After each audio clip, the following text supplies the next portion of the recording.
People thought the world was ending. 6 to 8 weeks after Hurricane Helene, had kids with nightmares.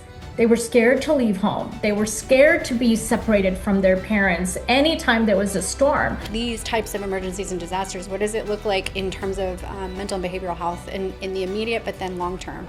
Welcome back to Community Health Centers Unfiltered. When disaster strikes, community health centers don't have the option of shutting down. They remain a lifeline for patients, often in the communities hit hardest by the crisis. But that kind of resilience doesn't happen by accident. It takes planning, leadership, and investments in people, systems, and innovation long before an emergency occurs. Today, I'm joined by Dr. Parinda Khatri, CEO of River Valley Health, serving rural communities across eastern Tennessee.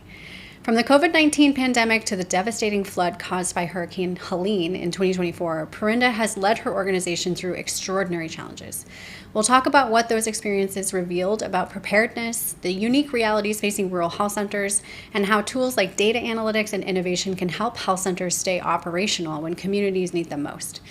Because for community health centers, it's never a question of the next crisis, whether the next crisis will come. It's a question of when. Well, obviously you can see my huge smile, Parinda, but can you start by just introducing yourself and telling us a little bit about how you got to the role that you're in at River Valley? Yes, I'm Parinda Khatri. I am CEO at River Valley Health, formerly Cherokee Health Systems. This is my 26th year at the organization, and I'm a clinical psychologist by training. So I actually started out as a clinician part-time in one of our rural clinics. My first clinical day was September the 11th, 2001. So that's a story. Oh my gosh. Over the years, I just was able to grow professionally. Community health centers are such an amazing environment for professional development and growth, and was privileged to be asked by the board 4.5 years ago, to take on the role of CEO.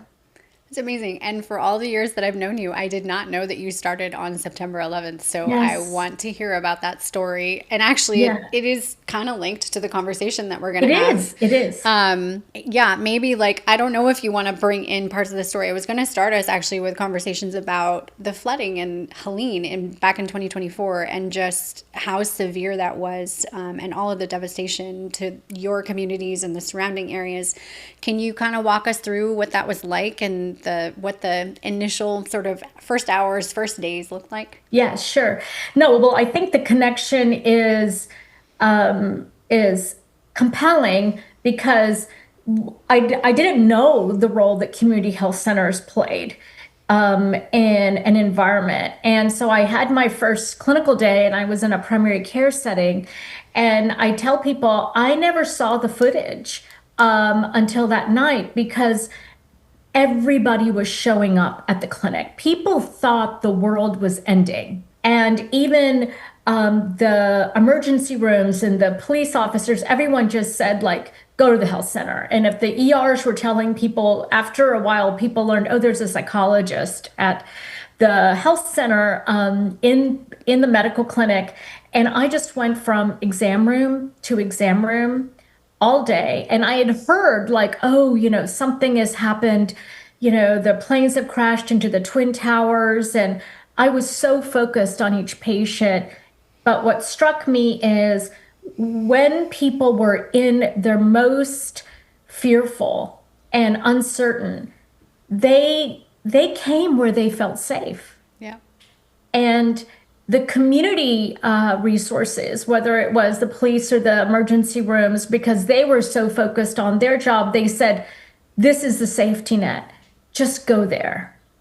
And so then when I came home, and I just been seeing people all day with anxiety and panic, and I saw the footage and learned so much about what happened, it really concretized for me from that day forward. So that is something I never forget. I always take with me is the value and the importance of the role we play. We're not just a healthcare service delivery. So with Helene, with Hurricane Helene, it was very much similar, which was we knew people were going to look to us. What did they need? And at that point, and we had been tracking it, the needs were very basic: water. Yeah. Water was the number one need. So what did we do within, within I think 12 hours, we had found and delivered 181 cases of water. That was huge. And so making that connection to, we are an anchor, a lighthouse, and we respond to what the community tells us. So in the very beginning, people didn't need they didn't need therapy, counseling. They didn't need more medical visits. They needed water. Yeah. And then what did they need? We needed diapers, we needed formula, and we needed wipes. Yep. So we moved to that. And then over time, and I would say, when I mean over time, when you're in a disaster, time takes on a completely different lens. Over time, I would say within 12 to 16 hours, that's when, really the healthcare issues hit, the infrastructure issues hit, and we had to really mobilize into a response. Yeah, I appreciate you calling out, and I think something that we're going to talk more about this, but two things. The health center is often where people go because of that sense of safety, because it's trusted in the community, because they know that you're going to help no matter what, you're going to help. And so the importance of that role and the trust that it demonstrates, I think, is one that is not necessarily recognized enough. I think it's recognized in the moment or sort of immediately after a disaster, but it's not always recognized beforehand. And I know we're going to talk about the COVID pandemic and that being evidence of that. But I also really appreciate the fact that, the needs in times of disaster look very different. Sometimes it's medical, clinical, mental health, you name it. But sometimes it's just the basics, like you said, it's water. It's literally, and then it's formula. And then I think that's the other piece about disaster and emergency situations is that there's sort of the immediate, but then there's a long tail to it. And that's sometimes days and weeks, but frankly, it's a lot longer than that. It depends on the type of disaster or the emergency situation. But I think that's something else that gets lost a lot of the time as well, is just sort of like, okay, once the immediate catastrophe has happened, but then frankly, like, and given your expertise in terms of the mental and behavioral health component, I hope we'll talk about that. And actually, if you want to get into that right now, it's sort of like, okay, well, there's the immediate of the catastrophe, the disaster that's going on, but then what does the long-term impact look like? And what does that look like at River Valley? And again, sort of thinking about, maybe this is a good kind of, we can touch on the pandemic as well, but these types of emergencies and disasters, what does it look like in terms of mental and behavioral health in the immediate, but then long-term? Yeah, I mean, I think for us, for sure, one of the things that we have learned, and I think, again, is a hallmark of community health centers, is we are of the community. We're a patient-driven board. Our patients have such a strong sense of ownership. And so they will let us know what they need, which is, they're like, well, y'all need to be doing this. We need to be going over to this place. And that's exactly what has happened. We're very responsive to the community. And so just as a participant observer, I saw, like, yes, initially it was water. Initially it was diapers and formulas and wipes, because in some places people had power but not water. Our clinic had no water. Yep. And then many of these roads were impassable, and there were checkpoints where they had the sheriff, etc. So, as long as we listened to the community, we basically morphed and evolved to meet whatever that need was. The mental and behavioral issues, really in the beginning, it was just support and empathy and containment. There was a tremendous amount of trauma from families who, were rescued from the roofs of their houses. Yeah. They had to leave their pets behind. We actually, a number of our behavioral health trainees, they came together and we made a project that, 6 to 8 weeks after Hurricane Helene, you had kids with nightmares. They were scared to leave home. They were scared to be separated from their parents anytime there was a storm. So we actually invested a lot in health education, developing guidance for families, for teachers, for schools. For the most part, these are normative reactions to a really abnormal situation. But again, it was building on our role as a trusted community partner and recognizing that, we're here for what people need. Well, so I'd love to hear more too about, and this is a perfect segue to another question I wanted to ask you, just about sort of, were there lessons that came out of the pandemic and Helene that were similar, but then also different, sort of, Yeah. So reflecting on both?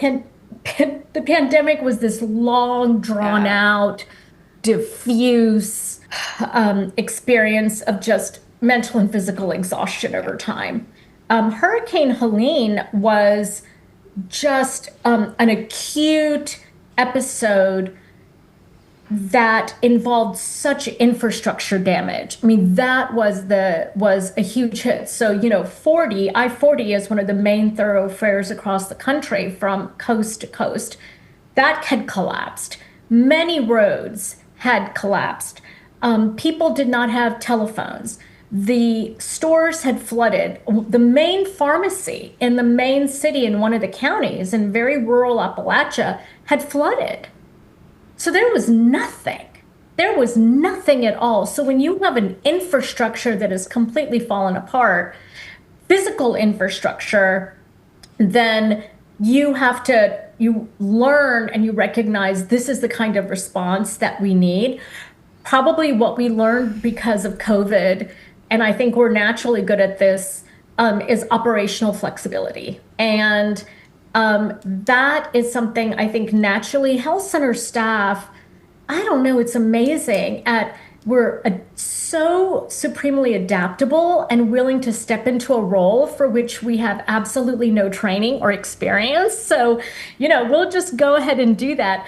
But we learned the value of operational flexibility and the value of communication.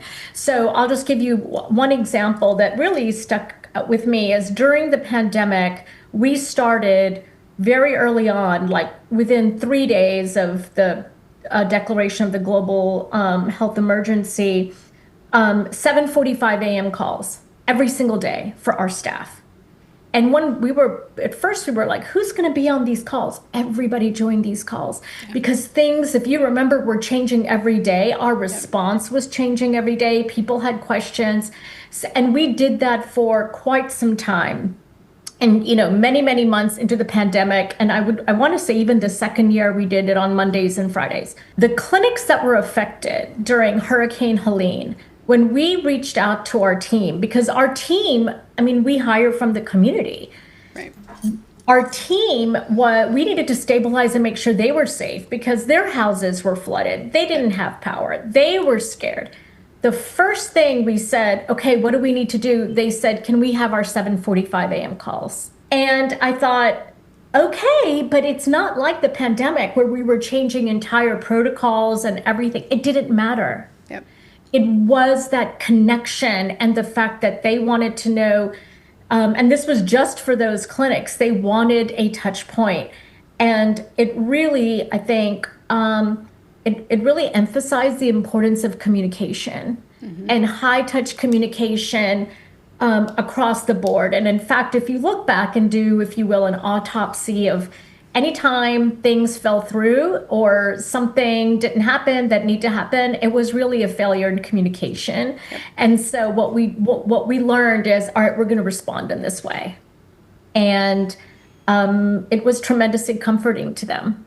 Yeah, I'm not surprised to hear that for a variety of reasons. One, I agree with you, and I think that that's evident in any kind of evaluation or analysis in terms of responding to and then the aftermath of disaster, like just the vital importance of communication. But I think the other thing that you're speaking to, and you said this, health centers are an anchor and a lighthouse. And that's for the community at large, but I also think that's the same for the team, I think, and also, something else I think we'll get into more, but because to your point, like the health center is of and for the community, not just in terms of the board, it's the entire staff. And so in a time of emergency, disaster, whatever it is, the team is just as impacted. And Yes. so, figuring out how do you support your team and at the same time be responsive to the community, like it's really complex. But I also agree with you 100% that health centers are always the first one to step up. I mean, it's funny. I remember, it was probably a couple of years ago, but I remember Jim McCrae speaking at, I think it was at the ACU conference actually.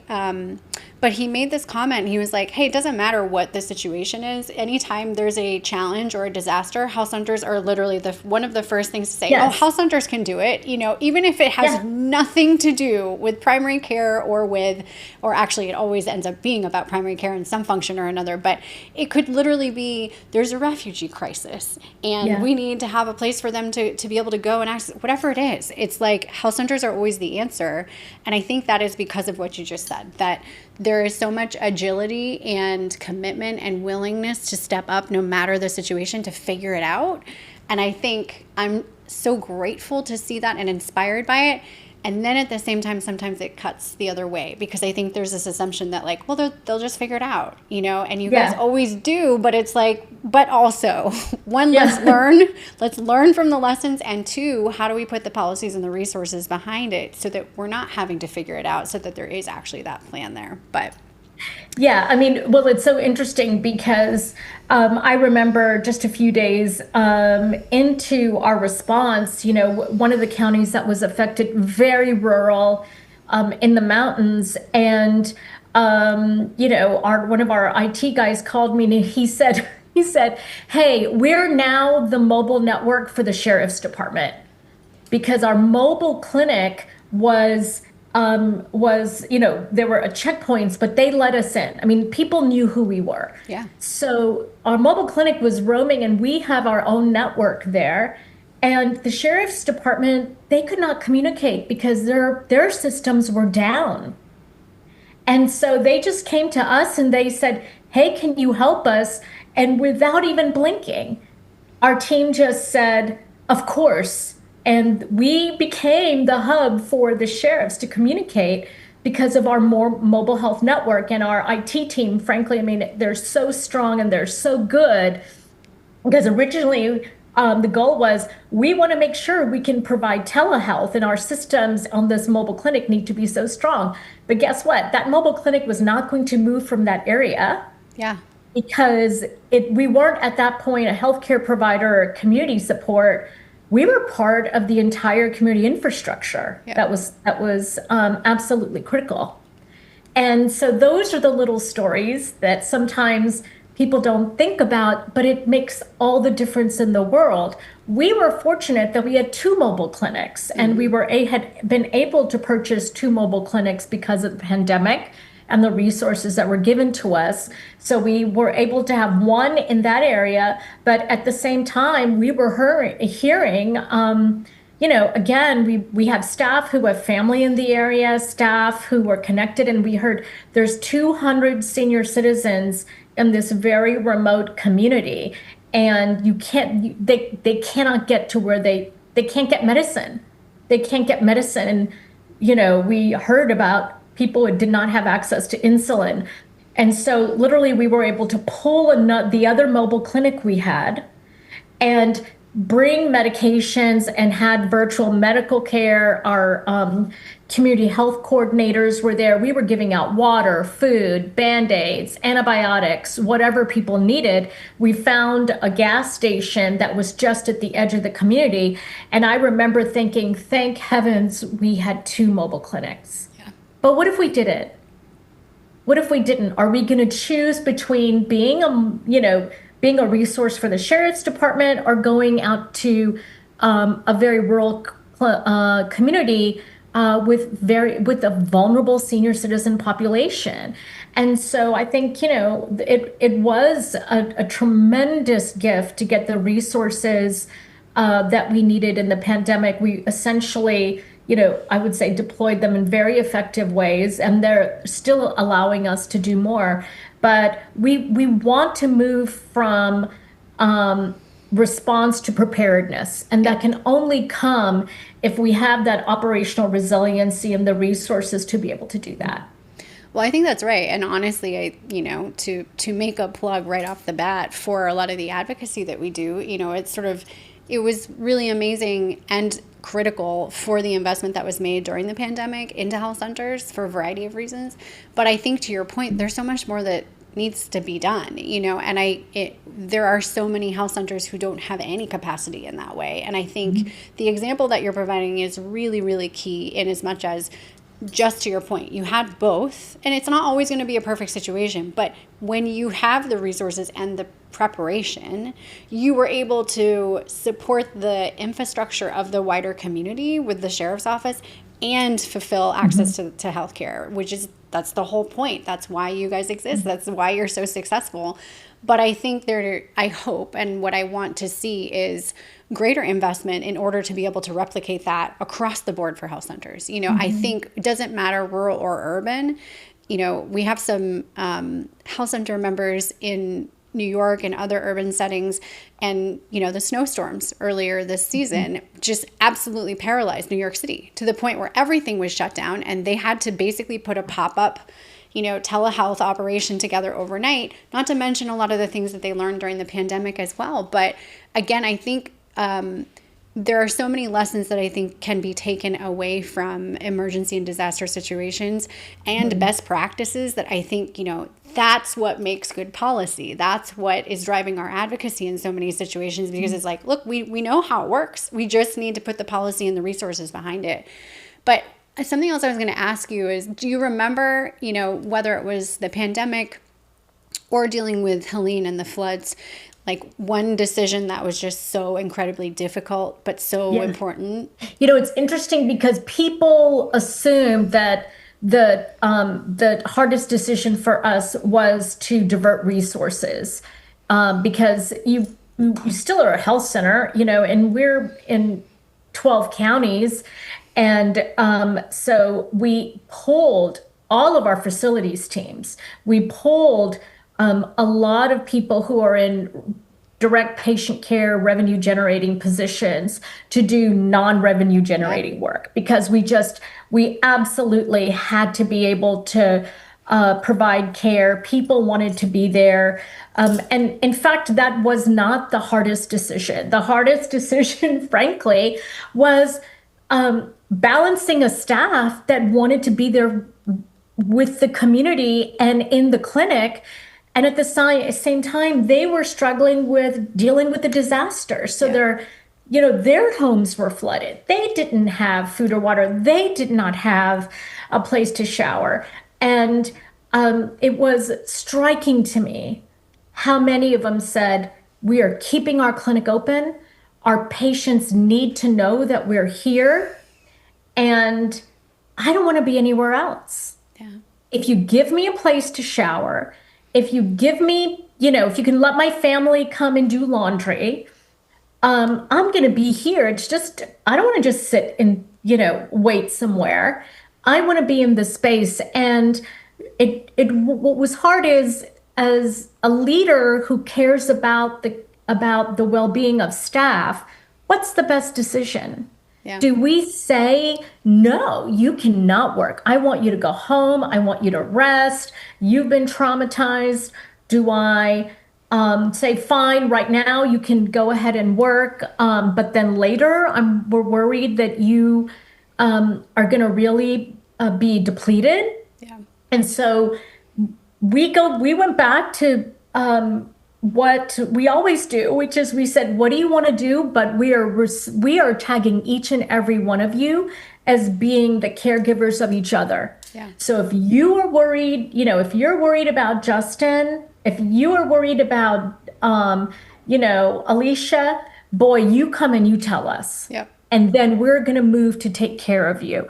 But I was just struck by the need and the advocacy for people to say, we're going to be there. And in fact, what happened is the front of our clinic became like a resource center. So all of our other staff, we were donating food. I mean, all our staff went shopping every day. We had our HR team and IT team just dropping off everything into that clinic, because it wasn't just for our patients. People were stopping by to pick up whatever they needed. But again, that was honestly the most challenging thing, was to do that. And you know what? Our staff were right. It was energizing for them to be there in a space and to stand in that space for our patients and the community that they so love. Well, I think you're telling the health center story, honestly. Like that's, I mean, like the workforce in the health center space is unlike anything else, I believe. And that's again, evidence of it. It's sort of like, they're literally dealing with the trauma and the challenges in their own family personally. And yet they feel so strongly and driven to show up and be there for the community. It's the same story. It's like, anyone can go get a job somewhere else, like there's lots of other things that you can do, but people choose to work at health centers because of that, because there is that connection to mission and community. And yeah, it's hard to fathom, I know how devastating it was. And it also it didn't end overnight, like I remember talking to you and others in the area where, to your point, where some, health centers didn't have running water. So then, you actually can't see patients when you don't have running water. You can't, we didn't have running water. Right. So but we had to see patients. So I learned what a water bladder is. There you go. So, I learned what a pallet was and how much a pallet holds during the pandemic. And I learned what and we now have 2 water bladders, but just the negotiation and getting on the phone and calling everyone. And again, all the amazing organizations like Direct Relief who called us every day. What do you need? What does your community need? Other companies and other health centers. I mean, we had health center colleagues from Kentucky who were literally driving down supplies, calling me on nights and weekends. What do you need? And they had gone through it in Kentucky with their own flooding. So they actually could tell us, make sure you have this, and this. Oh, and make sure you have this. So we learned very much from our peers, which is why it's so exciting and heartening when you have, the Association for Clinicians for the Underserved, ACU, pulling together an activated network of community health centers. We do this naturally. Now it's going to be a structure for it because we whether we've been there or not been there, it's in our DNA. Yep. What can I do? And it is tremendously rewarding.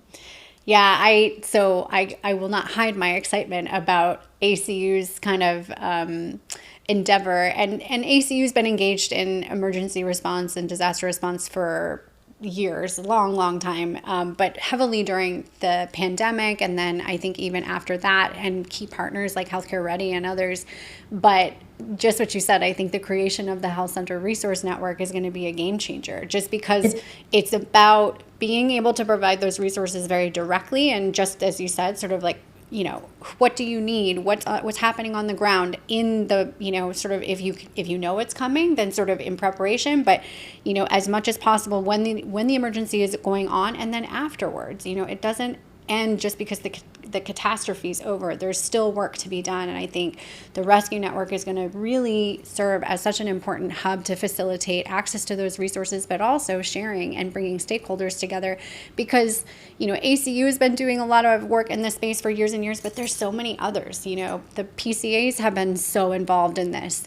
Direct Relief, you mentioned, Healthcare Ready. There's so many different organizations that have different tools and resources and different capacity to be able to support. And I think having one health center resource network to be able to bring it all together, it certainly isn't about reinventing the wheel. It's just about coalescing. And then in the time of emergency, I think the other thing that I wanted to bring up is how different it is in a rural setting, and some of this has come up, but I'd love to have you talk to that a little bit more. That just, I don't mean to minimize what it looks like in an urban setting, but I do know when you're talking about rural communities, it looks a little different, and even the interventions have to be different by necessity just because of the remote nature of some of these communities. But you want to talk about that a little bit more? Well, I mean, yeah, and again, I mean, we have clinics in urban areas, and there's certainly, boy, it's incredibly challenging for them. It's a different set of challenges.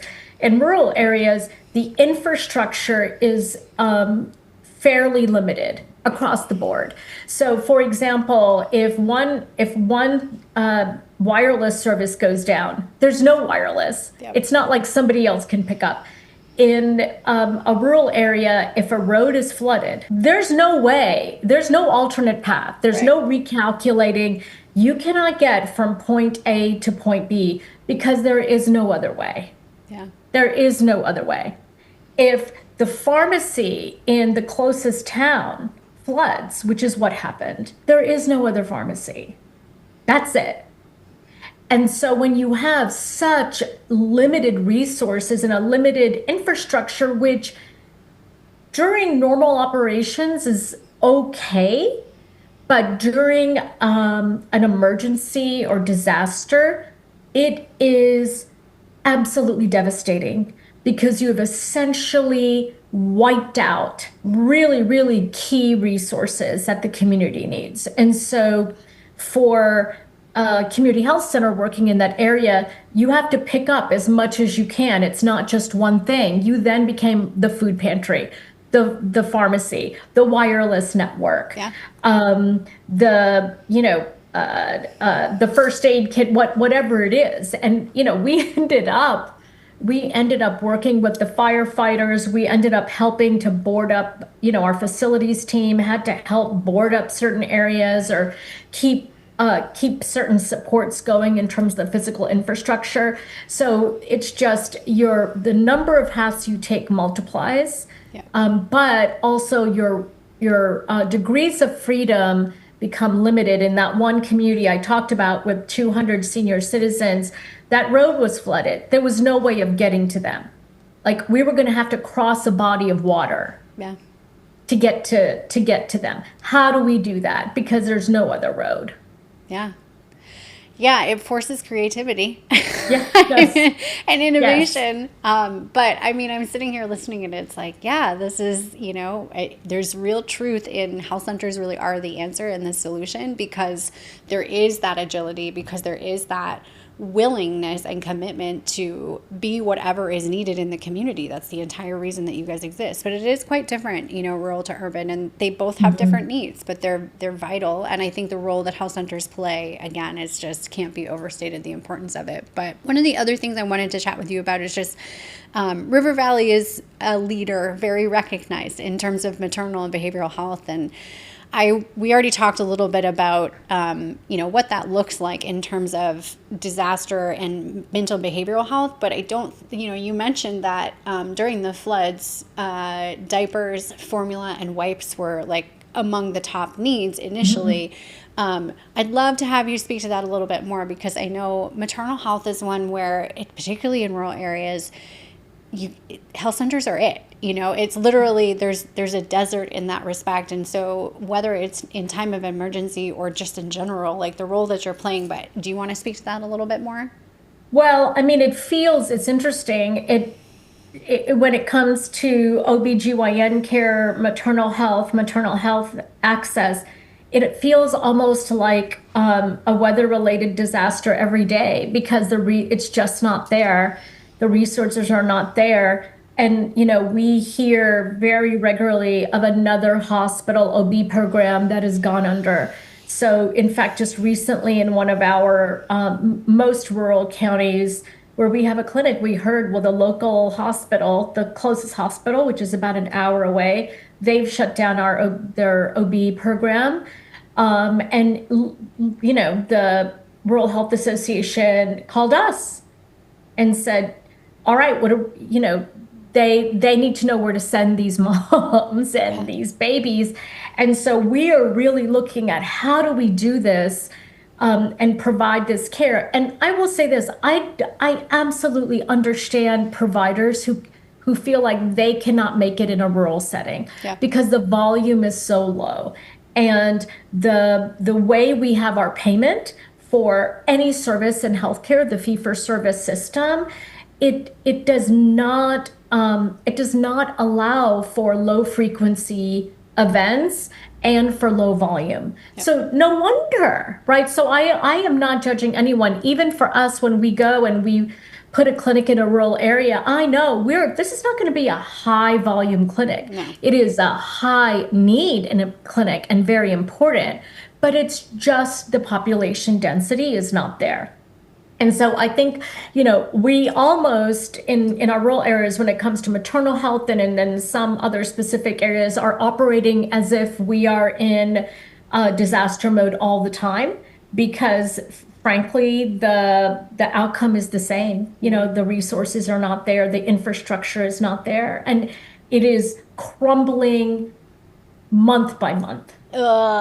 There's so many things about it. This is where the need for advocacy, and there's so many different needs. But I mean, all of them essentially drive back at more resources and better policy for health centers. And I just, the central role that they play, everything from, the economics and just being the largest employers in a lot of these communities, but then also, what does it look like in terms of healthcare access? What does it look like in terms of outcomes? What does it look like in terms of, savings from there's just so many things that all of it comes back to, can we please just make greater investments in the health center program?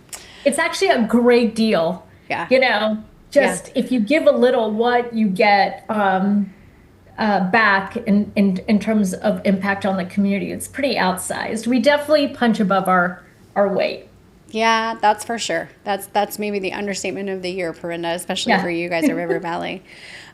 One of the other questions I wanted to ask you was that through the Community Health Entrepreneur Challenge, which was something that ACH has put forward in partnership with UnitedHealthcare, their community and state program, you were able to advance new approaches at River Valley in particular through the Entrepreneur Challenge. Can you speak to what you guys were able to build through that work and how it strengthens your ability to respond during events like the pandemic or the Hurricane Helene? Yeah, so first of all, thank you to ACH and the United Health Foundation, because what this grant did was help strengthen our data analytics and population capabilities, population health capabilities. So we were able to build and refine a dashboard in terms of patient clinical quality and patient risk metrics. And that really helped us be strategic and intentional about where to put our resources. So, for example, with Helene, with any other crisis, we need to know, where do we target our resources? And our number one concern in terms of patient care was our high-risk patients during Helene. And how are we going to know who they are? Are we going to start looking through charts? No, we ran our analytics. We looked at our dashboard. Who is going to be at risk for running out of medication? Who really do we need to check on, because we know that they have multiple chronic medical issues, but they have social complexities. They have behavioral health issues. And so one of the things that a dashboard like this let us do was identify, target the population, and we reached out to them beforehand, because a lot of people are not going to pick up the phone and call and say, I'm at high risk, I don't know what to do. We called them. I cannot tell you how many patients were in tears or were just expressing their gratitude. Thank you for checking in on me. Yes, I do need more of this medicine. I'm okay on that. Or yes, I don't have food. Can you drop something off? Or just to have someone to talk to, because I am scared. So being able to identify your target population, and then you're able to organize the resources, not just resources, but resources that they need. Another thing was kids who needed specific kinds of care or they were due for their vaccines. It was all on the dashboard. So if they came in because they had a cut or because they got injured during the hurricane, automatically it was flagged. Oh, we need to talk to you about X, Y, and Z. You need these vaccines for your school next year. And so that is incredibly powerful in terms of information to help us meet the needs of people, not just what is manifest, but is also what is there, but not yet presented.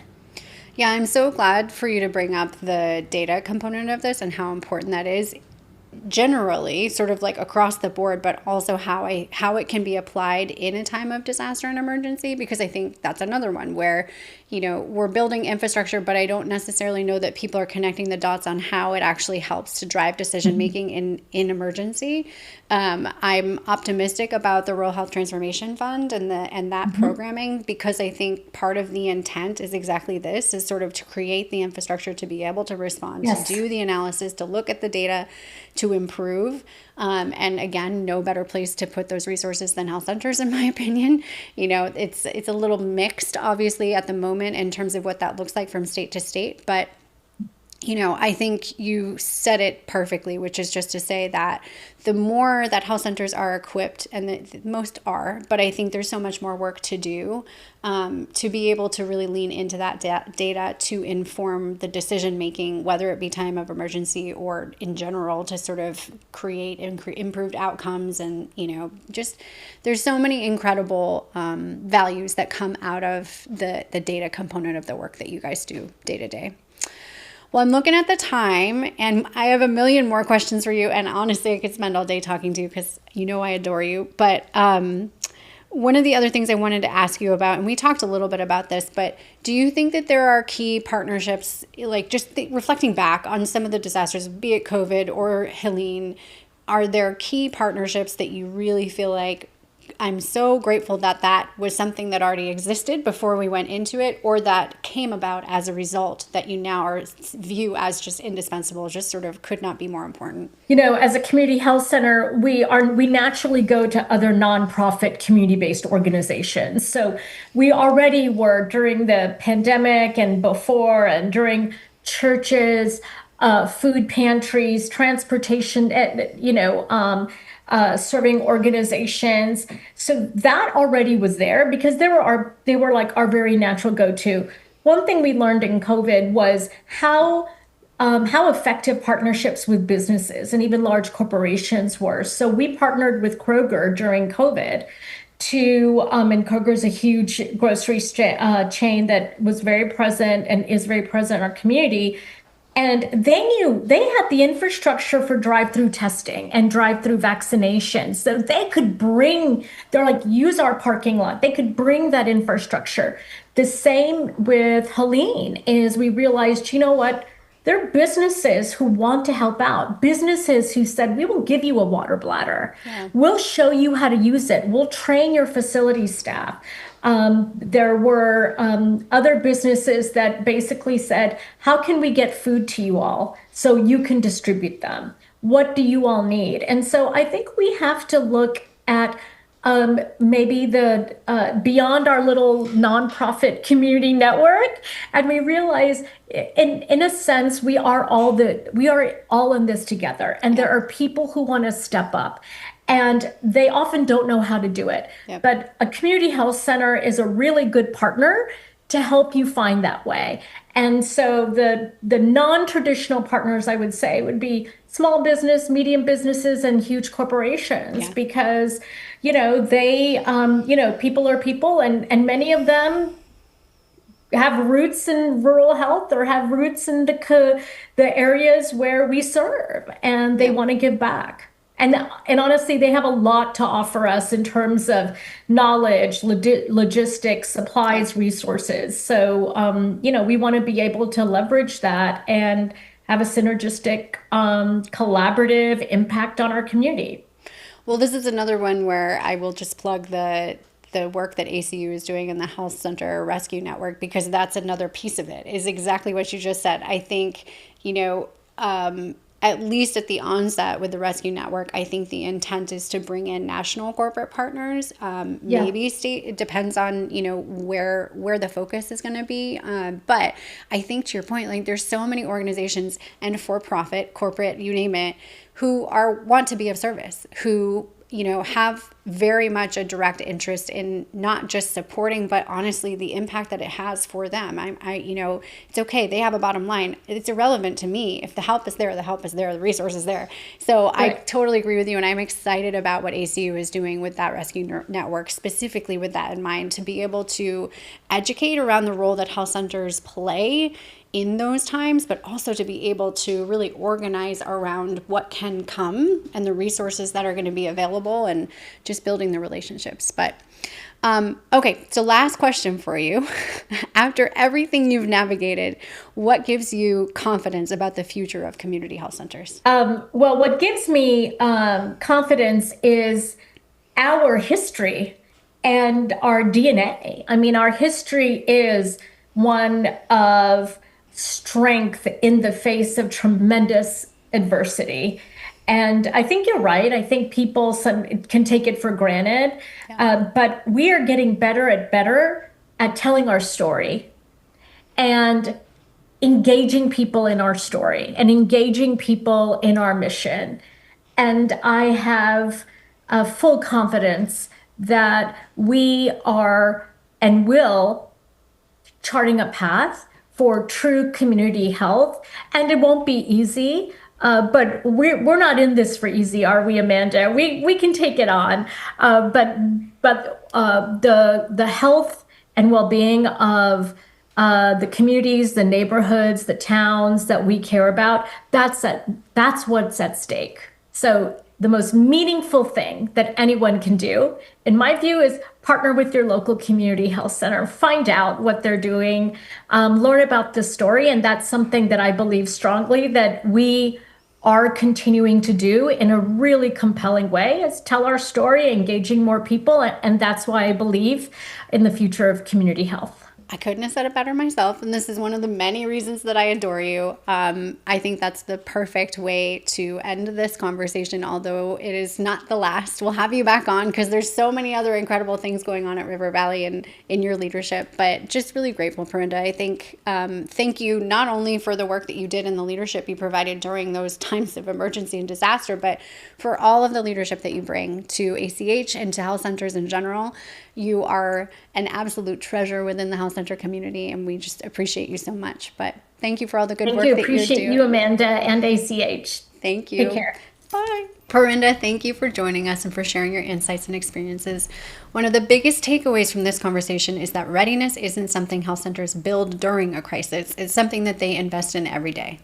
Whether it's strengthening infrastructure, supporting staff, leveraging data, or building community partnerships, resilience is the result of intentional preparation. As policymakers debate the future of healthcare investments, it's important to remember that community health centers are often the first line of care when disaster strikes and the last to leave when recovery begins. Thank you for listening to Community Health Centers Unfiltered. If you enjoyed this episode, please be sure to subscribe, share it with a colleague, and join us next time as we continue exploring the challenges and opportunities shaping the future of community health centers. Until next time, thanks for listening.